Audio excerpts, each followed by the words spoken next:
Hola,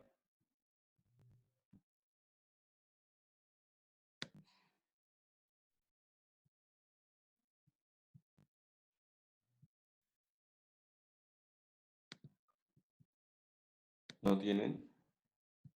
Bueno, en cuanto al tratamiento, dado que ya estábamos viendo las variedades que hay, aquí le estoy poniendo ahorita los, eh, aspectos que podemos tener. Cuando el paciente tiene, ya quedamos que cuando los pacientes tienen una colecistolitiasis o colelitiasis asintomática, las excepciones a donde hay que proponerles directamente cirugía, y en el otro de los casos es que al primer dolor se opera. Ese es el manejo. En los cólicos vesiculares, el estándar de oro en la actualidad, porque ya estaríamos hablando de colelitiasis sintomática, entonces es la colecistectomía laparoscópica. Eh, y es que solamente es cólico vesicular, lo más seguro es que no tengamos muchas alteraciones en la anatomía perivesicular y del ilio que pongan en riesgo la disección en un momento dado y que podamos tener una disrupción de la vía biliar. Entonces se puede hacer así. Si no se cuenta con el método de la laparoscopía, pues se puede hacer en forma tradicional sin mayor problema. Aquí anoto dos aspectos que luego se consideran. Estos realmente son poco utilizados en la actualidad. ¿A quién le vamos a dar ácido urso desoxicólico? La verdad es que la única eficiencia que tiene el utilizar, hacer litotricia o dar ácido urso desoxicólico, las únicas indicaciones que tendrían, para empezar, el uso de desoxicólico va a disolver sobre todo los cálculos que son de mayor cantidad de colesterol, número uno. Y número dos, que la vesícula todavía sea funcional. Por eso es que dejé esta indicación solamente para lo de cólico vesicular, a donde se infiere que todavía es funcional la vesícula. Así las cosas, viene siendo eficiente el uso de soxicólico, yo diría en un 30 a 40% de casos, o sea, su efectividad es muy baja, la verdad. Por cierto, existen aquí unas aguas de un laboratorio que se conocen como de Reivillo. El laboratorio está ahí en la 27, en la 23 Poniente, esquina con un poquito más hacia la 3, hacia la 2, vendría siendo 2 Sur. Eh, eh, Se llama Reivillo y entre Reforma y 2 Sur. Y Reforma. Entre 16 de septiembre y 2 Sur sobre la 23 Poniente. Por ahí, más para acá del Jardín del Carmen, hay un jardincito por ahí también, justamente enfrente. Y esas aguas de Reivillo se dice que disuelven cálculos en los riñones y cálculos en la vesícula. Ciertamente la etiopatogenia de la formación de los cálculos es totalmente diferente y nosotros sí podemos modificar el flujo de orina de acuerdo a la cantidad de líquidos que toma el paciente, más no así el flujo de bilis, porque tú lo hagas lo que se conocen como colagogos, ¿no? En realidad no hay sustancias que realmente hagan que aumente la cantidad de vida, que salgan fácilmente los cálculos, que los aviente el flujo, como eventualmente podría hacer en las vías o menos la orina y no hagan cálculos los pacientes, ¿no? Entonces, bueno, hablando de las vías biliares, no hemos podido demostrar que esas aguas sirvan para disolver cálculos. Entonces, esa es la conclusión a la que se ha llegado. Esto de la litotricia, que sí tiene mucho éxito con ondas de choque externas, tiene mucho éxito en riñón, en vesícula no funciona porque al fracturarse los cálculos, estos pueden pasar a la vía biliar y pueden desencadenar incluso pancreatitis. Entonces, en pocas palabras, se ha dejado de utilizar la litotricia. Hubo por ahí hace como más de 20 años un protocolo de estudio en nutrición a donde se utilizaba el litotriptor y tuvieron realmente un éxito muy bajo abandonado. En el caso de la colitis crónica liásica, entonces, en pocas palabras, el uso de soxicólico, ¿en quién lo he indicado yo? De plano, en los que no se quieren operar por ningún motivo, bueno, darles una forma de a ver si se les deshace. De preferencia, obviamente, lo indico pacientes, en donde no tiene sombra justa posterior, puede disolver de una forma. Eh, y la litotripsina, pues definitivamente no la indico. Y otro de los motivos por los que pudiera yo utilizar el uso de desoxicólicos en pacientes a donde lo de hacerles una colestectomía fue muy elevado, ¿no? Me pasó con una profesora recién operada de cadera, con muchos factores de riesgo, cardiópata, entonces hipertensa, realmente dije es mucho riesgo para ella estarla sometiendo otra vez a una litiasis. Ella tuvo un cuadro de colestitis aguda, a mí me fue a ver ya en remisión y había tenido varios cuadros de cólico vesicular, entonces pues definitivamente le dije, ¿sabe qué, maestra? Tómese usted, era mi vecina que conocí desde muy chico, tome usted esta sustancia, fue el ácido urso desoxicólico, y dice, entonces me vas a operar cuando ya me esté yo muriendo. Le digo, pues la verdad sí, porque ahorita el riesgo que corre usted de operarse en forma electiva es equiparable al beneficio que va a recibir, no vale la pena arriesgarla. Cuando ya esté usted muriendo por la vesícula, eventualmente, entonces sí vale la pena operarla, porque pues si sale adelante por quitarle la vesícula y resolverle el problema, pues a todo dar, y si no, pues ya sí va usted a morir de por sí. Estábamos bromeando porque nos Doctor, muy bien, pero era real. ¿Qué pasó?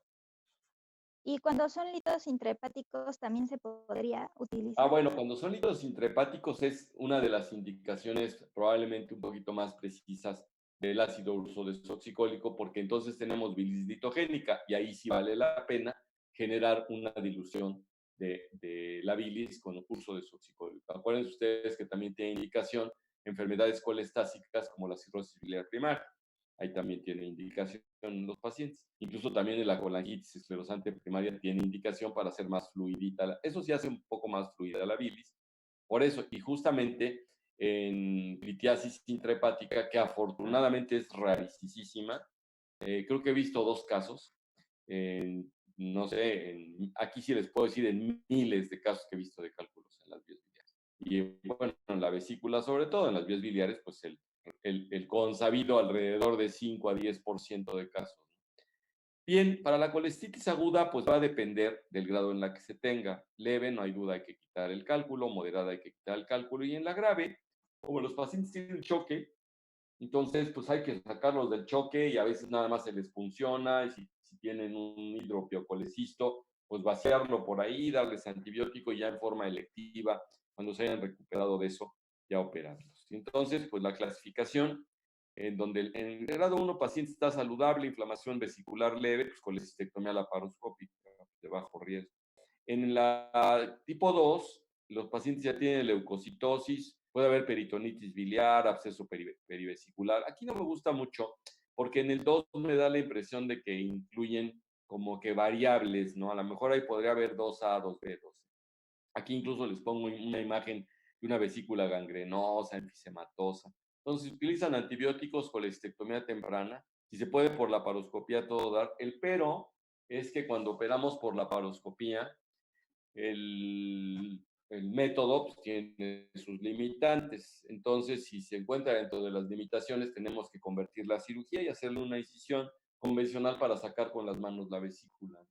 Entonces, esto le llamamos conversión, y la frecuencia, la tasa de conversión en pacientes selectivos que solamente han tenido colestitis, cólicos vesiculares o una colestitis crónica litiásica que pues a lo mejor no ha modificado mucho la anatomía, tenemos una tasa de conversión que va del 2 al 7%.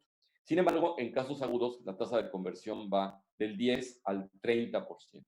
O sea, hasta 1 de cada 3 pacientes no se puede seguir operando por el método, no se hace seguro, hay que convertir y ya está. También hay, cuando se habla de cirugía difícil, vale que hagan colestectomías parciales nada más y dejar ahí un trocito de vesícula un poco más abajo donde está muy feo, o de plano no se alcanza a ver la anatomía, está densa, importante, donde no nos permite bien separar los bordes del duodeno, del estómago, del epiplón con el de la vesícula, y no se hace un plano de disección, pues entonces, una vez identificada la vesícula por punción, pues puncionarla y vaciarla. Esa es una manera de resolverlo parcialmente, cuando menos para salvarle la vida al paciente. Esto está tomado de la clasificación de Tokio que ya les había yo dicho, y lo mismo que les anoté en los cuadritos que les acabo de mencionar, nada más que ahí los resumí y aquí está como más detallado, ¿no? De algunos aspectos. Yéndonos a la cuestión de coledocolitiasis, que ahora sí ya es la presencia de los cálculos en la vía biliar, acuérdense ustedes que la mejor manera de diagnosticarlo es mediante colangioresonancia. Y la mejor manera de tratarlo es por colangiografía retrógrada endoscópica. Decía yo que ya no le ponemos tanto CEPRE porque ya no se hace colangiopancreatografía. Podríamos dejarla, tienen ustedes en una colangiografía retrógrada. Esta es la colangiografía en sí, se le pone material de contraste ahí en el catetercito que se metió. Incluso aquí ya se metió una cosa que se conoce como canastilla de Dormia, que ese es un alambrito que a la hora de activarlo se vuelve como una especie en forma como de balón de fútbol americano, pero nada más como si tuviera el esqueletito. Entonces, entre una franja y otra se podría meter el cálculo y después se aprieta eso y se tracciona y se jala el cálculo junto con adentro de la canastilla que se conoce como de dormia, como de dormir. He visto que cuando menos el colangiólogo con el que yo trabajo no usa mucho esa canastilla, probablemente para determinadas dimensiones de cálculos lo haga, pero en este caso no. En este caso lo que suele hacer es que introduce un catéter con un globo, lo avanza más allá del cálculo, antes ya hizo una esfinterotomía en el ámpula de Battery del esfínter de Oddi, ya le hizo un, un aumento del diámetro y infla el globo y lo tracciona. Entonces, al traccionarlo, arrastra el cálculo y los va sacando, sean múltiples o no. Si eso no se puede hacer, entonces se puede hacer una colestectomía abierta, una revisión de vías biliares abiertas. Les decía yo que la única diferencia, aquí estamos haciendo una con la geografía transoperatoria al revés.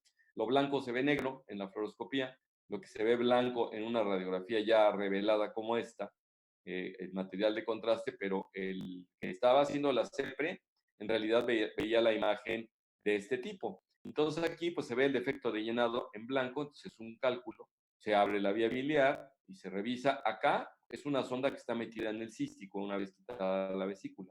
Acá es una sonda ya en T, es una sonda de plástico que tiene forma de T, y entonces se deja dentro de la vía biliar porque muchas veces no cicatriza bien acá. Claro, si estamos seguros de que se drenó bien y que no existe una disfunción del esfínter de Oddi que haga que aumente la presión acá y yo al suturar de forma primaria se reviente y se fugue la bilis, entonces de preferencia se deja esta sonda. Entonces, esta sonda en T, al dejarla acá y ser de caucho, lo que genera es una especie de túnel fibroso que cuando se retira, al principio quisiera salir un poco de bilis por el túnel fibroso, pero como hay mayor presión, entonces ya termina por la bilis toda irse para acá y cicatriza y sin ningún. Tienen ustedes la forma de la sonda en T, para que la vean. Ahí tienen ustedes. Aquí fue la incisión que se le hizo al paciente. Este es un paciente, un varón vulgar, y por acá vean ustedes que está saliendo la bilis. Entonces es la sonda en T. Acá tienen ustedes, yo no suelo dejar las ramas tan grandes, pero que lleguen hasta el hepático, pero es una imagen, no es una. Y por ejemplo aquí el autor, normalmente yo hago la incisión más bien en este sitio, en el colédoco propiamente dicho, y no en el hepático como muestra el autor, pero bueno, se los quise mostrar para ilustrar. Cuando se jala la sonda, pues nada más se quita así en el consultorio, les duele un poco a los pacientes, los hacemos toser para que se distraigan y jalan.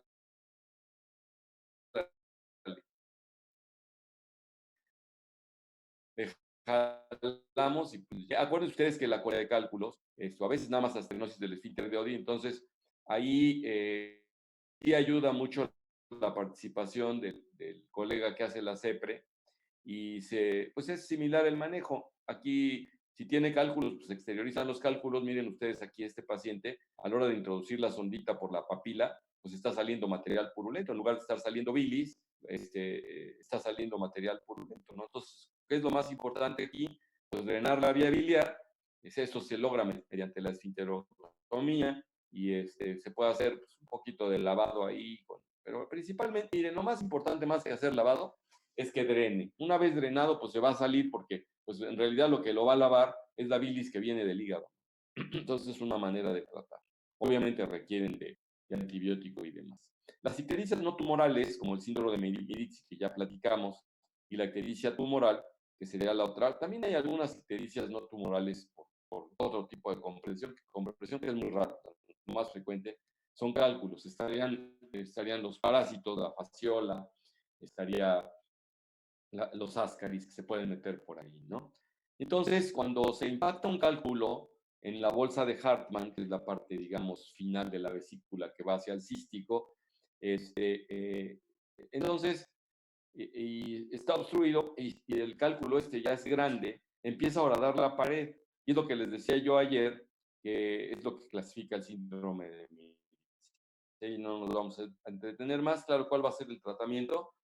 Pues en principio hay que quitar la vesícula, hay que quitar el cálculo y del orificio que queda, muchas veces también podemos dejar una sonda en T exclusivamente para que cicatrice y esperar que no se estenose, o si el daño de la vía biliar es muy grande, entonces subir un asa para ponerla, anastomosarla y hacer una cosa que se llama coledocoyeyuno anastomosis en en Y de Rux, ¿no?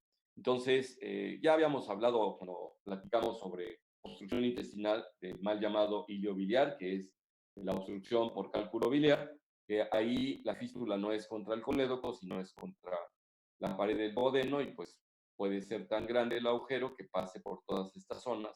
Y en las zonas naturales de estrechez es donde llega a haber la obstrucción intestinal. A veces es en el ángulo de Treitz, a veces es a la mitad del intestino por algún motivo y lo más frecuente es que se haga en la válvula ileosecala, donde ya genera otra estrechez. Todos los pacientes tienen obstrucción intestinal habitualmente baja. Acuérdense ustedes que de las características es que al haber una perforación y una comunicación entre el intestino y la vesícula, hay aire, entonces es lo que se conoce como neumobilia. Entonces se ven negras en una placa simple o en un TAC las vías biliares, que normalmente no se ven. Eso es uno. Dos, tenemos los datos típicos de obstrucción intestinal, ¿no? Y tres, a veces es radiopaco y entonces lo podemos ver. Eso es lo que tenemos. Entonces, las fístulas más comunes son las colecistoduodenales. Hay veces que se llega también a fistulizar al colon, ¿eh? No nada más al duodeno, también al colon, al estómago o al colédoco. El colédoco y el duodeno es poco frecuente, ¿no? Colédoco duodenales es muy poco frecuente. Entonces, es muy poco frecuente también la obstrucción. Todas las obstrucciones mecánicas, uno de cada 100 pudieran ser por esto. Lo que les decía yo, neumobilia, obstrucción intestinal, presencia de cálculo, ¿no? Entonces, eso es lo que tenemos nosotros. El tratamiento, pues ya quedamos, es pues hacerle la laparotomía al paciente. Si el paciente estaba muy grave, pues ahí se termina el proceso y hay que esperarse tiempo después para quitarle la vesícula. Y a donde tiene la unión, pues estar preparados para cerrar el duodeno, que es a donde se hizo la lesión. Ahí tienen ustedes un paciente con una obstrucción intestinal. Acá se puede observar el cálculo y pues le hacen una enterotomía al paciente, se extrae el cálculo y se cierra. Este tipo de incisión que hizo mi colega suele generar estenosis, curiosamente. Yo no suelo hacer las incisiones longitudinales, suelo hacer las transversales, porque ustedes suturan transversal, no hacen estenosis. Suturan longitudinal, se puede estenosar. Se puede, ¿no? O sea, no es que diga yo que se va a estenosar. Puede ser que le reseque el extremo, el intestino ahí en esa zona, o nada más cerrarlo y a lo mejor no va a pasar nada, ¿no? Pero bueno, son a veces aspectos que tenemos en la mente teóricos, ¿no? Con estos pacientes. Venga.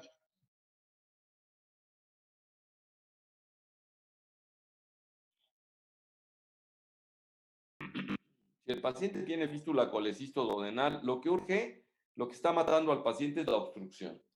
La fístula no. Puede a la larga generar en el paciente colangitis, también por comunicación entre el duodeno y la vesícula.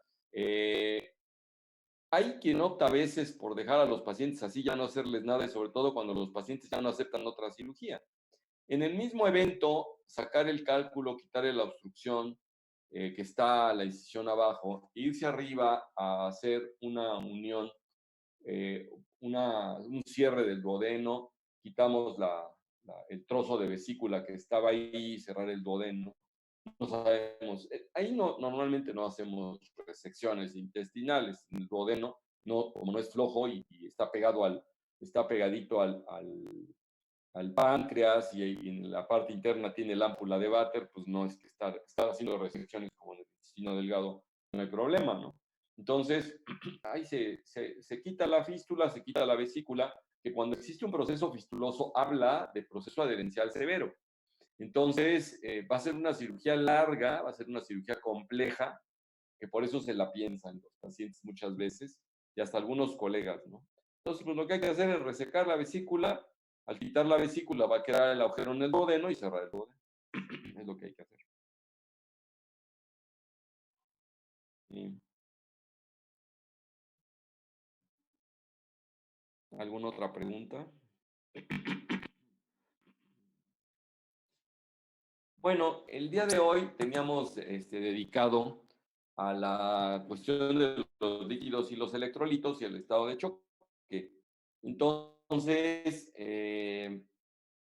¿por qué les quiero poner esto y que no lo manejé desde antes? Porque cuando manejamos oclusión intestinal, pues vimos algo, ¿no? Porque uno de los problemas de los ocluidos del intestino es la deshidratación y a veces una de las causas de ileo es estar deshidratado y tener. Entonces, el objetivo de esto es que se fueran ustedes a checar ciertamente qué tipos de deshidratación vamos a ver nosotros en pancreatitis aguda. Definitivamente es una deshidratación habitualmente isotónica y principalmente es por secuestro de líquidos al tercer espacio, que en este caso es un edema que se hace muy, muy importante perivisceral, alrededor del páncreas, y que puede tener una distancia tan amplia como 30 o 40 centímetros hasta allá de donde está el páncreas, y para arriba, para abajo, derecha y izquierda. Los pacientes pueden hacer un poco de ascitis y pueden hacer hasta derrame pleural. Es más frecuente hacerlo izquierdo. Entonces ese líquido pues no es parte de la bulimia y los pacientes van a tender a estar deshidratados. Si aparte le agregan que no comen y le agregan que tienen sus pérdidas insensibles y le agregan a que el paciente vomita, entonces ahí ustedes tienen muchos motivos para tener a un paciente con una deshidratación habitualmente isotónica. O sea, normalmente no tenemos deshidrataciones a donde casi no se pierda demasiado algún electrolito en especial. Entonces, más que es lo que tenemos que hacer, la verdad, es reponer líquidos con soluciones isotónicas. Estoy refiriendo a pancreatitis. Me estoy adelantando un poco a la jugada porque en la actualidad el tratamiento inicial para las pancreatitis agudas es una hidratación eficiente. Entonces, pues nada más como para mencionarles a ustedes varios tipos de permítanme un segundín.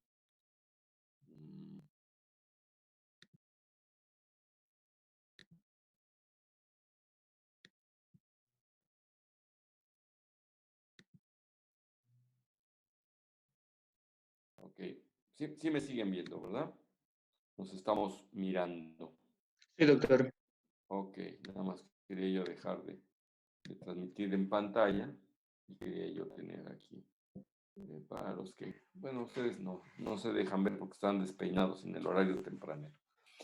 Estábamos con la onda esta de la deshidratación isotónica. Les decía yo que hoy no les iba a presentar diapos para esto. Si acaso, bueno, puede ir el extremo de tener sed del paciente o no referir sed, pero ustedes encontrarlo con las mucosas orales secas, los ojos, los globos oculares hundidos, hipotónicos. A veces no es fácil ver piel arrugada, porque el viejito estaría dando muchas veces síndrome de deshidratación porque tiene piel arrugada, ¿no? Entonces, pues realmente es como para pacientes jóvenes que se les puede empezar a arrugar la piel si es que tienen una depresión líquida. Y cuando yo les decía de choque, eh, recuérdenme ustedes de lo que saben de choque, qué tipos de choque hay. Bueno, para empezar, a ver, es Manuel, bueno, déjenme pasar. A ver, Jacqueline Zamora, Presente, doctor. Presente, doctor. Araceli Soriano, Alexis Sánchez, Berta Sánchez, José Presente, Luis doctor. Romero, Presente. Michel Rodríguez, Presente. María Ramírez, Presente. Marifer, Yesenia Presente. Itzel Pani, Alma Navarrete,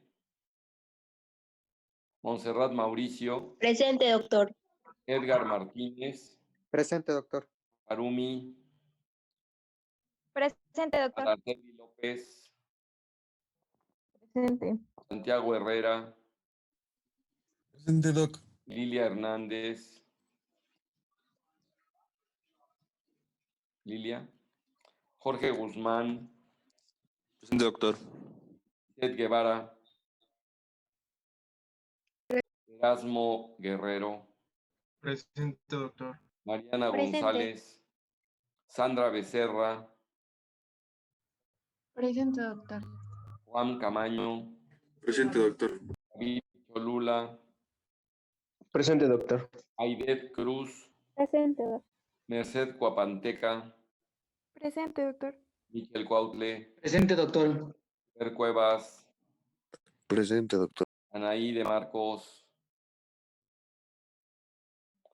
Anaí, Alfredo Díaz, Presente, doctor.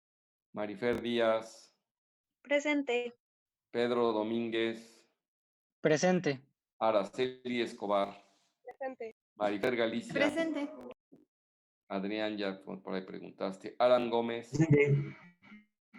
Bueno, ¿qué opinas, Araceli Soriano, de lo que preguntaba yo? ¿Para ti qué es choque?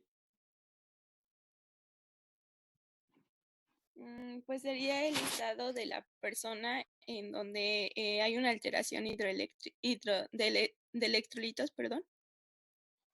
Por ejemplo, cuando a ti te ponen una ampolleta, bueno, no a ti, a cualquier persona, o a una persona es picada por tiene choque, se le alteran los electrolitos porque lo picaron las abejas. No, va más allá la Pues ahí alteración. está, eso es lo que quiero que me digas, Araceli. ¿No? Ya dándote este norte, ¿no? El más allá, que es lo de más allá, para ti. Porque el que hay alteraciones, pues a lo mejor una persona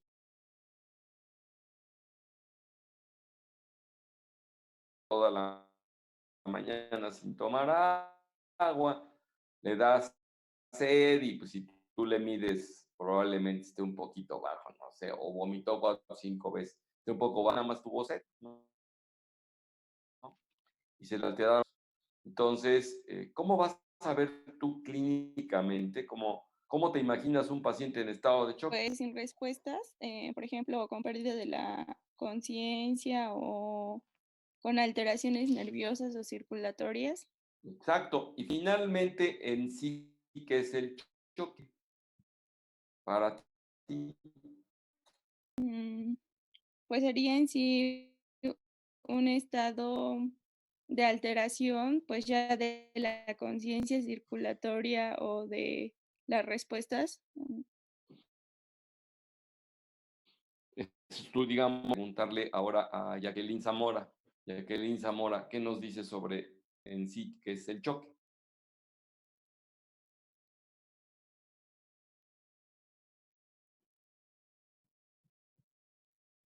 ¿No, Jacqueline? ¿No se te ocurre nada? ¿Ya te fuiste, Jacqueline? ¿Ya te pongo falta?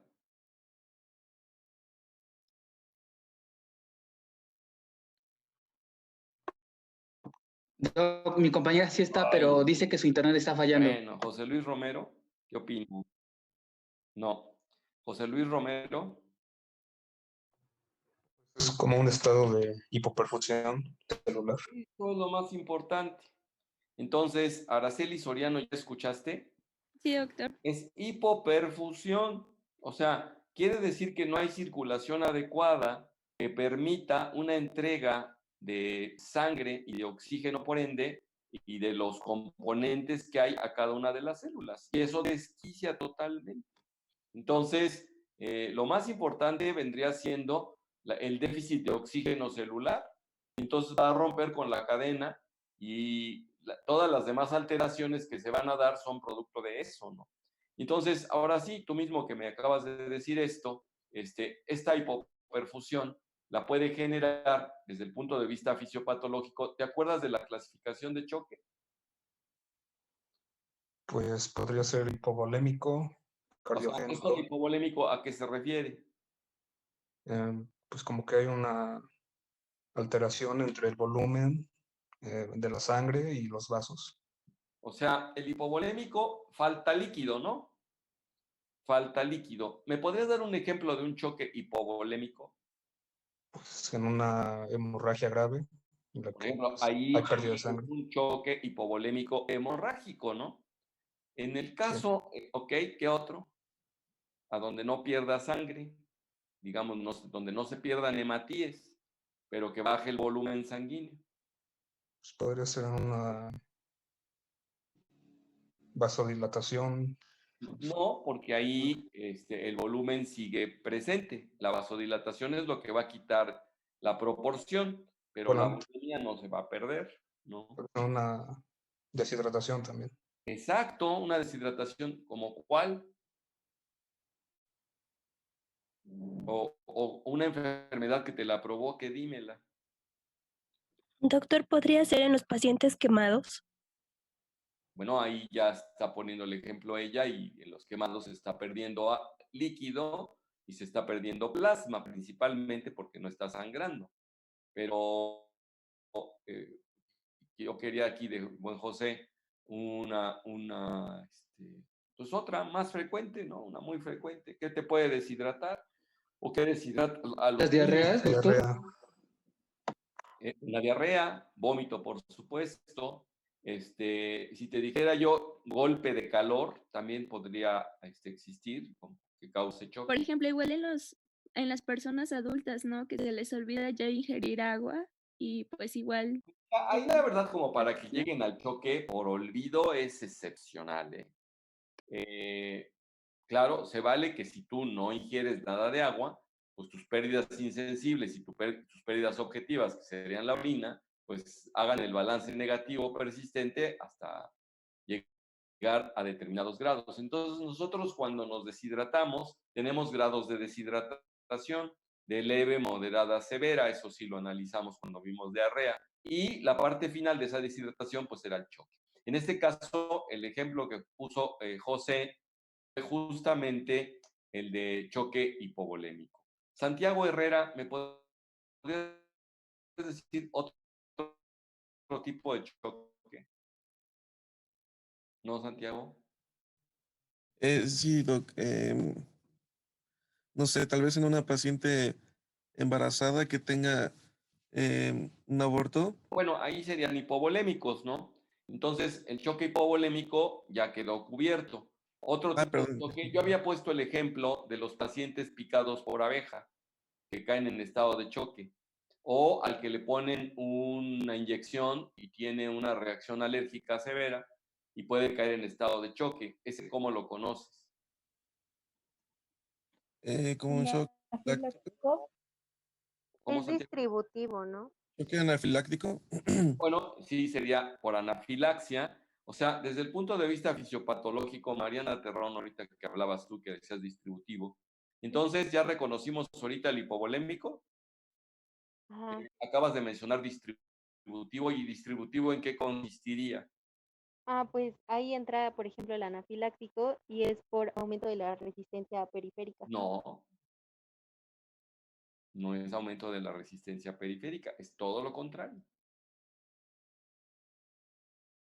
Disminución Eso de depende la del resistencia. control. José nos acababa de decir, nos dijo José, que tenía vasodilatación, eso sí lo mencionó él, pero no aplicaba para la deshidratación.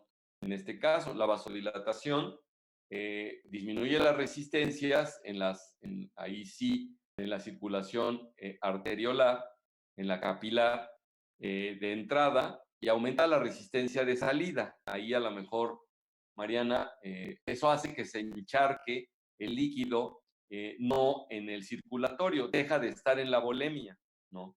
Y entonces el ejemplo que poníamos o que ponían de choque distributivo, en este caso se conoce como distributivo, tú lo habías mencionado.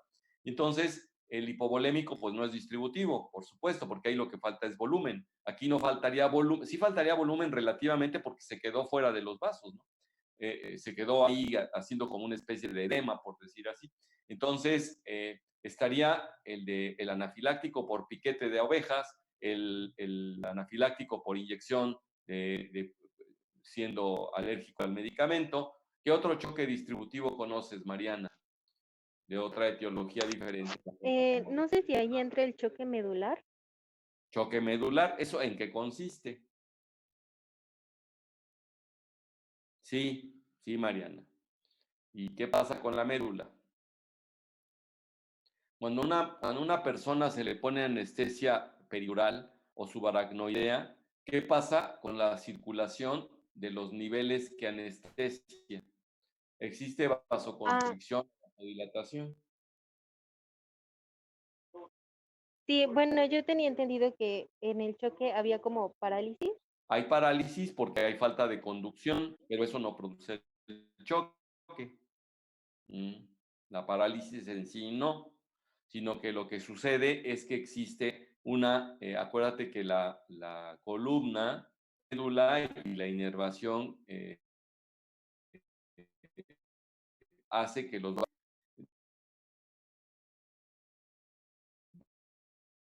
del segmento donde entonces esa pérdida de tono hace que el paciente tenga hipotensión.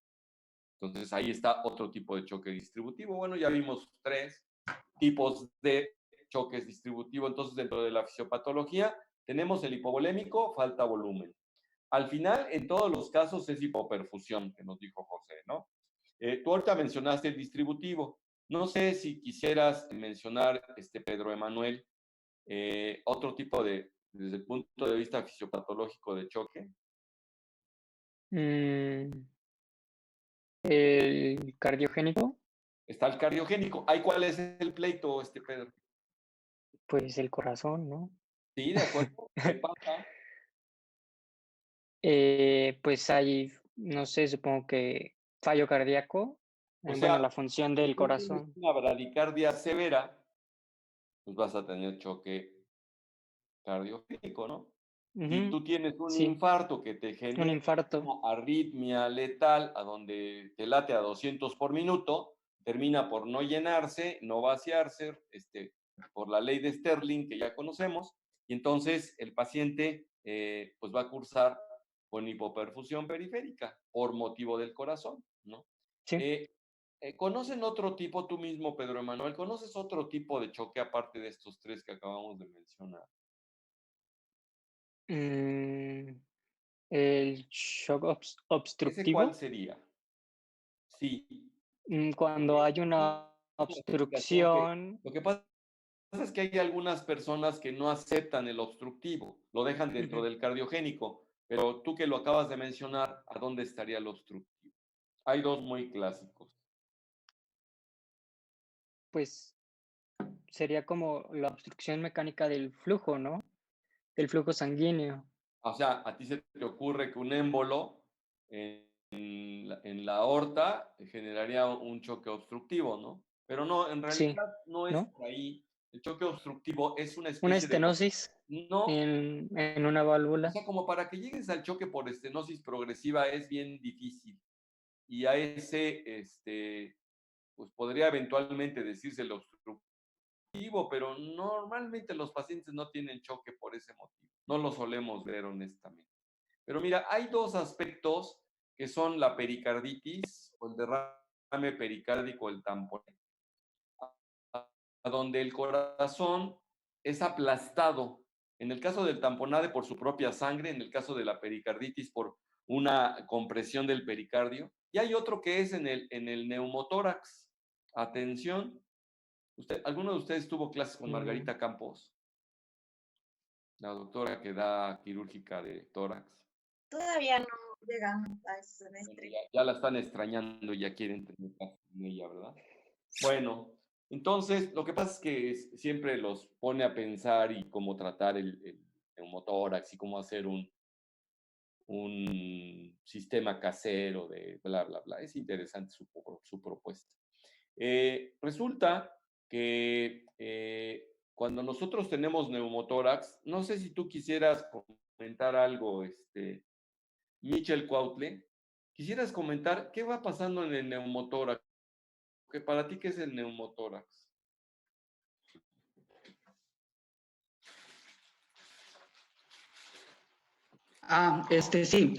¿No? Perdón, mi micro no se activaba. Pues el neumotórax es como una complicación, bueno, yo lo pienso como una complicación secundaria de algún traumatismo principalmente, y esto va a ser como la infiltración del aire. Me parece que alguien le dan una puñalada en el tórax, ¿no? Le perforan la pleura parietal, le perforan el pulmón, y el pulmón va a empezar a tener fuga, ¿no? Y esa fuga, pues, se va a quedar justamente entre el espacio de la pleura visceral y la pleura parietal. ¿Estarías de acuerdo? Sí, es correcto, doctor. Entonces, cada vez que inspire un paciente, va a empezarse a llenar esa cavidad que normalmente no se llena y va a empezar a aplastar el pulmón, ¿no? El pulmón izquierdo, pues, no se da ni por enterado, suponiendo que se lo dieron del lado derecho. Entonces, va a llegar un momento donde va a aumentar la tensión. ¿Estarías de acuerdo? ¿Y qué pasa cuando aumenta demasiado la tensión del neumotórax en ese hemitórax derecho? ¿Qué va a hacer contra el mediastino? Lo ¿Me va a comprime. presionar? Lo Exacto. desplaza. Entonces, al comprimirlo, va a impedir el retorno venoso y va a aplastar en parte también las cavidades derechas del corazón, eventualmente, o no, o la aurícula nada más, y resulta que eso también es conocido como choque obstructivo, Pedro Manuel. Entonces son los dos ejemplos más claros que generan choque obstructivo y por eso en el lugar de los hechos en trauma, el poner una sonda pleural o a veces nada más, ha habido personas a las que le salvan la vida con una navaja de esas que trae uno en la bolsa de las Victorinox y una pluma, a donde le dan le hacen el agujero con la navaja y después meten la punta de la pluma y el paciente, claro, cuando tienen eso es porque el paciente está prácticamente comatoso, no se lo están haciendo en vivo y en directo cuando apenas va empezando a tener el neumotórax, ¿no? Y eso es de diagnóstico clínico, ¿no? Entonces, si ustedes ven que le dan la puñalada al paciente, claro, si donde le dieron la puñalada está el agujero, pues ahí pueden meter la pluma, ¿no? En un momento dado. Claro, pues se va a contaminar y todo. Si tienen alcohol y tienen guantes, si tienen cubrebocas, si tienen gilocaína a la mano y tienen su jeringa, pues hágasele, ¿no? Pero pues está difícil que en un sitio así pueda suceder, ¿no? Entonces, una de las causas de muerte en el lugar de los hechos de los pacientes traumatizados es el neumotórax y se mueren por choque obstructivo en este caso. Entonces, bueno, ahí tienen ustedes los 4 tipos de choques más frecuentemente conocidos desde el punto de vista fisiopatológico. Cuando yo estudié salió una propuesta que hablaban sobre microgénico y microvasogénico y macrovasogénico, ¿no? Entonces, al distributivo era el clásico. Bueno, dentro de los choques distributivos clásicos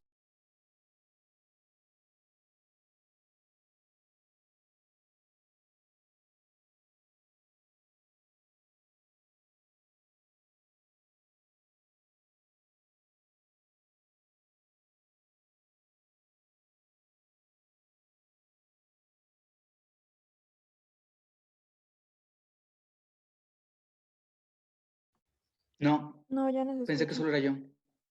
Pues,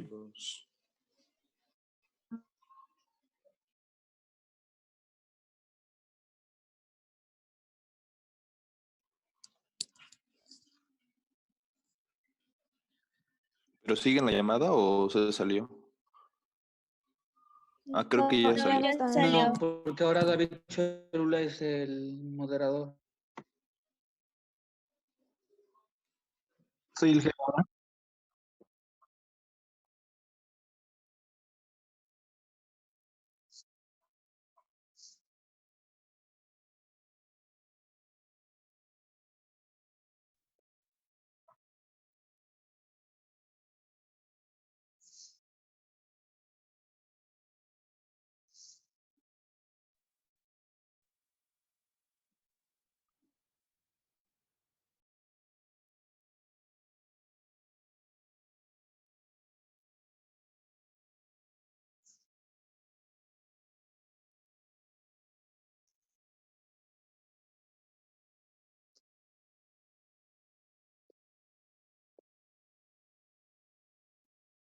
¿Dónde? Ajá, que revise si está en espera el doctor, porque eres el moderador ahora.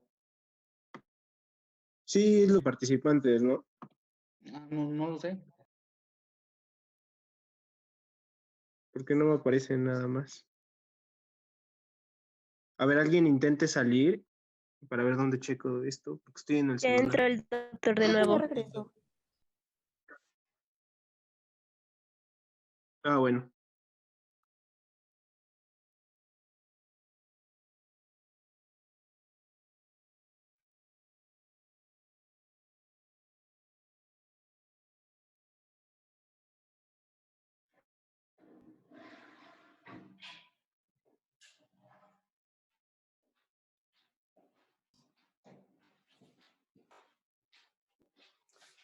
Ya estamos de regreso, muchachos. Ya, doctor. Se fue la luz. ¿A ustedes no se les fue la luz? No. Aquí en mi colonia se fue la luz y pues se me fue el wifi y entonces pues valimos. Bueno, entonces estábamos con la cuestión esta de los 4 tipos de choque y estábamos con la situación de analizarlos, de llevarlos al aspecto del manejo para la pancreatitis aguda, donde se presentan 2 tipos de choque. En forma inicial al ingreso el paciente normalmente es por deshidratación, normalmente es una deshidratación isotónica. Entonces, lo único que tenemos que hacer es reponer con líquidos isotónicos, no necesitamos más. Por acá algunos salieron y no pudieron entrar, ya los estamos admitiendo. Entonces, también los pacientes con pancreatitis en forma ya un poquito más tardía pueden cursar con sepsis, y la sepsis es uno de los choques distributivos clásicos. O sea, en la práctica nosotros vemos mucho más choque séptico que estar viendo choques anafilácticos por inyección o por piquete de abeja. Acuérdense ustedes que las abejas asesinas, cuando pican, hay pacientes que son alérgicos a ellas, pero cuando pican en gran cantidad terminan por envenenar al paciente, ya no se muere de choque séptico, de choque distributivo por anafilaxia. Hay pacientes que son alérgicos de suyo al piquete de abeja y basta con una sola abeja y les provoca el choque distributivo. En el caso de cuando son las abejas asesinas y pican por cientos o por miles, bueno, por cientos habitualmente, entonces de piquetes el paciente fallece por intoxicación en sí de la sustancia y principalmente, si mal no recuerdo, es formaldehído, una cosa así. Entonces, el punto está en que quería yo manejar con ustedes este aspecto y ahora yo iría, por ejemplo, a IDET. ¿Cuál sería el tratamiento que darías para choque?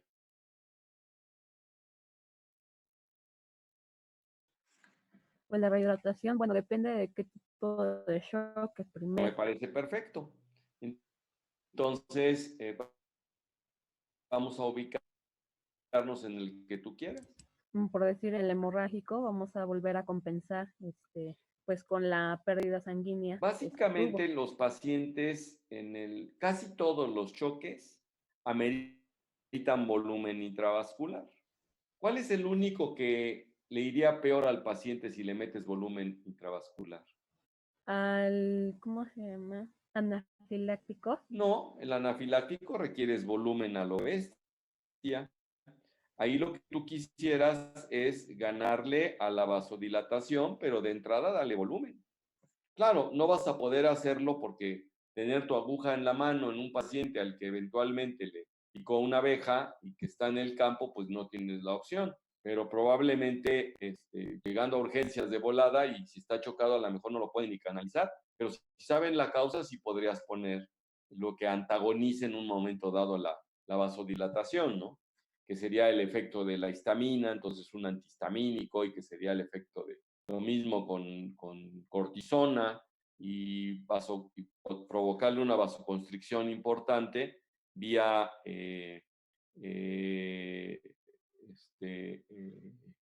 inyección de noradrenalina o de adrenalina, ¿no? Aunque sea subcutánea, ¿no?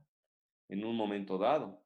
Esos son, digamos, sería lo deseable, ¿no? Pero hay un tipo de choque que pues no se beneficiaría de ponerle volumen.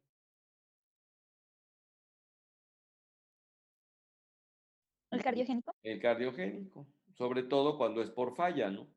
Entonces, si tiene falla cardíaca el paciente y le ponen un poquito más de líquido, pues aumentaría la falla. Poniendo que estemos hablando de edema agudo pulmonar, ¿no? Y todavía le quieren poner más líquido, pues el paciente, aparte de todo, se encharca, dice, aparte del choque, pues queda totalmente encharcado.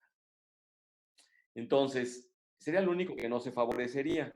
Ahora, perdóname, perdón.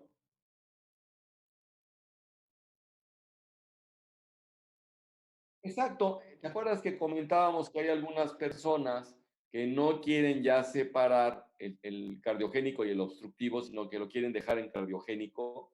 Pues por ahí lo dejarían también. Aunque en el caso de choque cardiogénico el problema es la bomba.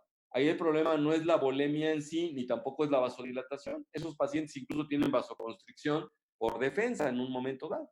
O sea, por tratar de corregir el organismo esto.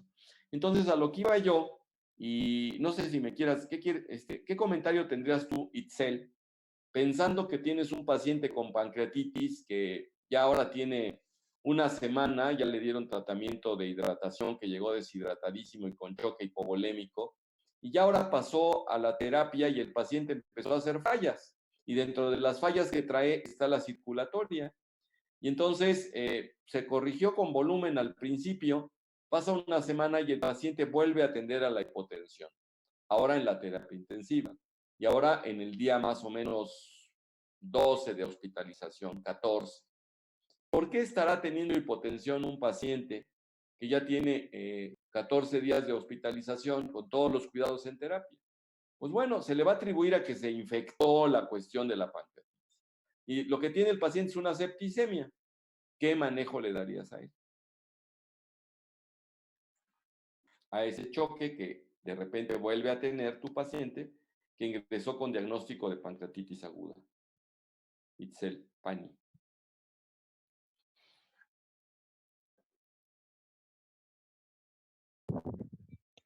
Pues primero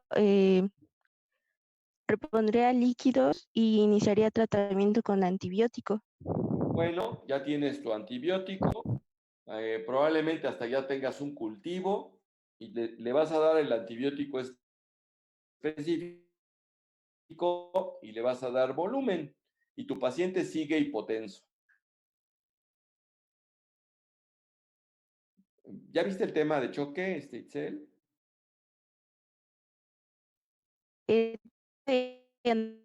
No lo termino.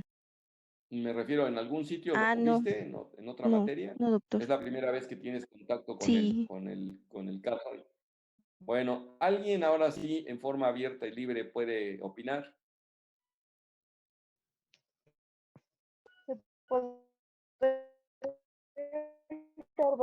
Que ya se le dio, igual responda. Exactamente. Entonces, como el problema ahora es sepsis, en la sepsis el choque es distributivo. Entonces habría que utilizar vasoconstrictores. ¿Cómo cuáles vasoconstrictores leíste tú que se pueden utilizar para tratar pacientes con Sí, choque? que se puede utilizar epinefrina, dopamina, El primero que dijiste, ¿cuál fue? epinefrina. Epinefrina, ¿verdad? Ok. Es el que se utiliza más en la actualidad. Entonces, cuando yo estudiaba, el que utilizábamos más era la dopamina, a dosis, incluso respuesta, y a últimas fechas se ha encontrado con que todavía los vasoconstrictores más clásicos, derivados directamente de la adrenalina, son los que mejor funcionan. Entonces, hay que provocar vasoconstricción en los pacientes y luego valorar, claro, si los pacientes tienen comorbilidades, ya están viejitos, son hipertensos, incluso la sepsis de suyo produce falla cardíaca y aunque el choque no es cardiogénico, eventualmente puede estar participando la rama cardiogénica en el choque distributivo. Entonces, bueno, lo que quería yo más que nada era que tuvieran ustedes el concepto, porque si no han tenido nunca contacto con esto, no es que no vayan a entender el tema, sino que comprenderán mejor el por qué se dan las cosas y por qué están ustedes actuando. ¿Alguna pregunta hasta ahorita? Ya dejamos el tema por ahí de líquidos y electrolitos ahorita, nada más en forma gruesa. No era mi intención hacer un repaso de esto que normalmente se ve en pediatría, se ve en diarreas, no sé qué tanto en fisiología, no sé qué otra materia, en nefrología, es mucho de estar viendo líquidos y electrolitos, pues básicamente, ¿no? En cardiología, cuando se maneja también choque cardiogénico, pues eso es lo que tenemos. ¿Alguna pregunta, muchachos? ¿Se Bueno, podrían dar corticoides, doctor? sí, los Por la corticoides respuesta para sepsis inflamatoria. también tienen cierta función, pero no es lo mejor. Incluso se utilizan, es parte del manejo que se da en los pacientes con choque séptico, distributivo séptico. O sea, es distributivo desde el punto de vista fisiopatológico grueso y es séptico porque está causado por bacterias, ¿no? Bueno, jóvenes, ya están entrando sus compañeritos de quirúrgica. Me despido de ustedes y pues nos vemos que mañana, ¿no?